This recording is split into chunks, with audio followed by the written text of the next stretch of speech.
भगवान नारायण से निवेदन करा। भगवान विष्णु ने पूछा, क्या बात है निर्जला, आज तुम खेलती हुई यहां पर आकर खड़ी हो गई, क्या हुआ, क्या है? क्या तुमको गौलोक धाम में आनंद की अनुभूति नहीं हो रही जो तुम बैकुंठ में आई? निर्जला घूमती घूमती भगवान के सम्मुख में पहुंच गई। भगवान ने पूछ रहे हैं, बार बार पूछा, निर्जला हुआ क्या तुमको?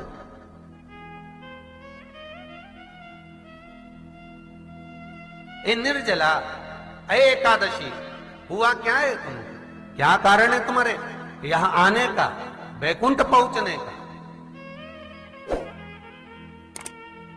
बहुत ध्यान देना महाराज, शास्त्र कहता है सोमवार, मंगलवार, बुधवार, गुरुवार, शुक्रवार, शनिवार, ये देवता वो देवता सबके व्रत कर लो, सारे व्रत कर लो, पर ये व्रत आपको परमात्मा के धाम तक लेकर नहीं जा सकते, क्योंकि इनका जो पुण्य है वो मृत्यु लोक में आप थोड़ा सा भी गलत करते हैं तो पुण्य समाप्त हो जाता है।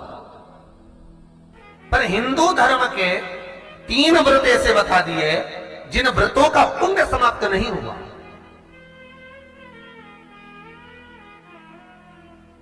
हिंदू धर्म के 3 व्रत ऐसे हो गए जिनका पुण्य समाप्त नहीं हुआ महाराज, जिनका पुण्य प्रबलता में बढ़ता गया। पहले नंबर पर एकादशी,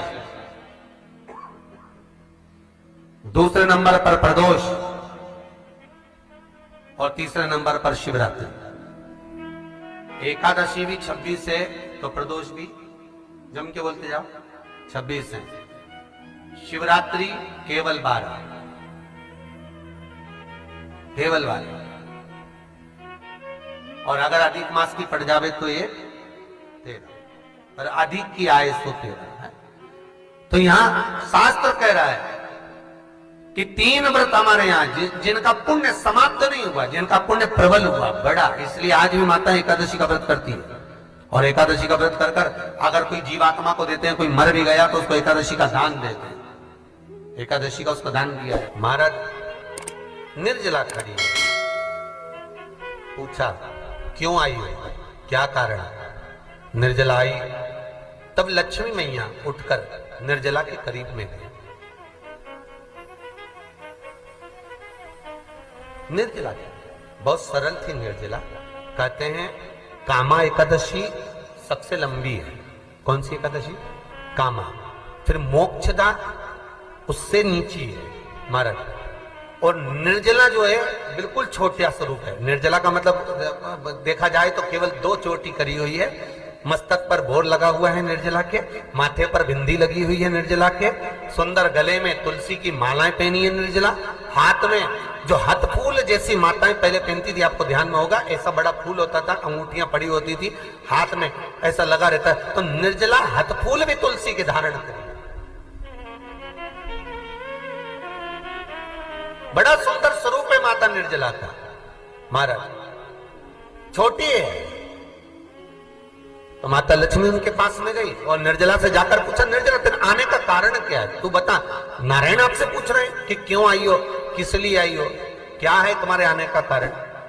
निर्जला ने कहा, मेरी विनती केवल इतनी सी है मां कि मैं ये चाहती हूं कि मैं जीव के प्राण छूटने के बाद उसके प्राणों को जिस समय मैं लेकर जीवात्मा के प्राणों को परमात्मा तक भेजूं, बैकुंठ तक भेजूं, गौलोक धाम तक भेजूं, उस बीच में मुझे ले जाते समय कई नरक भी बीच में पड़ेंगे, कई स्थान ऐसे बैतरणी आदि के स्थान बीच में आएंगे, तो वो स्थान में मुझे रोका ना जाए,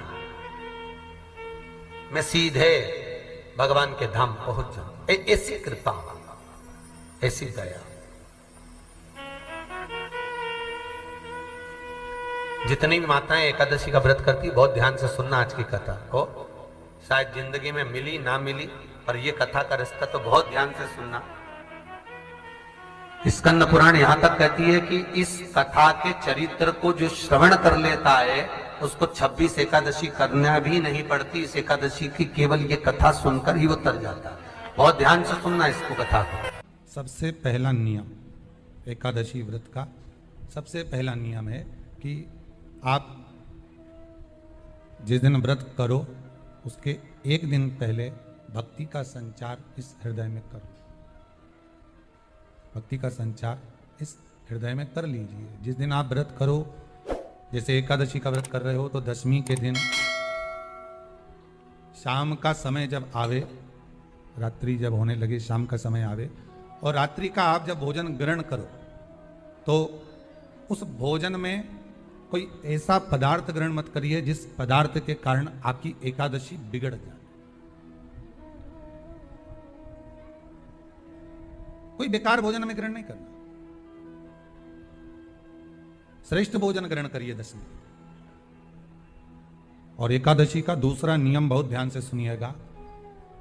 जिस दिन आपकी एकादशी का व्रत हो उस दिन प्रयास करिएगा कि अपने हाथ से किसी भी वृक्ष की कोई पत्ती टूटे ना। अपने हाथ से किसी भी वृक्ष की, पौधे की, किसी भी वृक्ष की पत्ती अपने हाथ से ना टूटे। बहुत ध्यान दीजिएगा महाराज। एकादशी का ये दूसरा नियम है कि अपने हाथ से किसी पौधे की, किसी वृक्ष की, किसी डाली की कोई पत्ती टूटे ना, कोई पत्ती ना टूटे, इसका प्रयास करिए।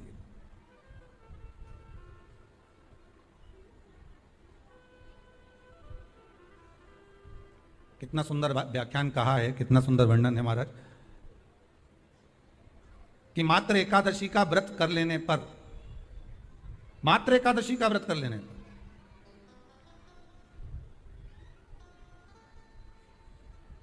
जो पूर्व में किया गया हमारा पाप कर्म है, हमने किसी जीव की हत्या करी है, हमने किसी को कष्ट प्रदान करा है, हमने किसी को अपशब्द कहा है, हमने किसी को ताने दिए, हमने किसी को आड़ा टेढ़ा कहा है, हमने किसी को गालियां दे दी है, मात्र एकादशी का व्रत ही कर लेने पर ये सारे जो दोष हैं वो समाप्त हो जाते हैं।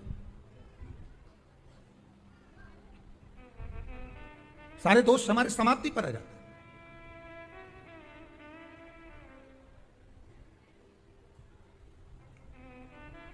अब एक विचार करिएगा थोड़ा सा अपने मन में, अपने चित्त में, अपनी वृत्ति में एक बात उतारिएगा। एक अपने मन में एक बात को उतार कर रखिएगा कि आप अपने पाप को, अपने पाप कर्म को जिस दिन क्षीण करने वाले हो, समाप्त करने वाले हो, अपने पाप को आप जिस दिन समाप्ति पर लेकर जा रहे हो तो उसके एक दिन पहले आपको प्रसन्नता होना चाहिए कि नहीं होना चाहिए कि कल मेरा पाप कटने वाला है, कल मेरा पाप समाप्त होने वाला है। जो मैंने पाप कर्म करा है वो समाप्त होगा, जो मैंने पाप कर्म करा है वो कल समाप्त हो जाएगा। तो एक दिन पहले आपके चेहरे पर प्रसन्नता हो कि ना हो?